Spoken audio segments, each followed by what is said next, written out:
payg'ambarga faqat soqolda o'xshagan odam najot topmaydi. Payg'ambarga faqat do'ppida, sallida o'xshagan odam najot topmaydi. Bu aniq.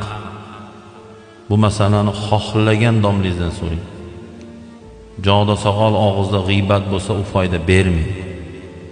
Boshda do'ppi, og'izda so'kinish bo'lsa, u foyda bermaydi.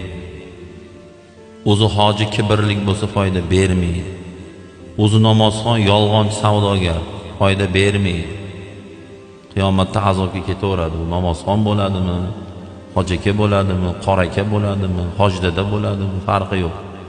Kibr qilmasin, yolg'on gapirmasin, aldamasin, to'g'ri yursin, halol yursin, chaqimchilik qilmasin, birovni dilini og'ritmasin, laqab qo'ymasin, birovning ustidan kulmasin va hokazo va dinning go'zalligi shu bilan. Dinning go'zalligi do'ppi soqol bilan emas.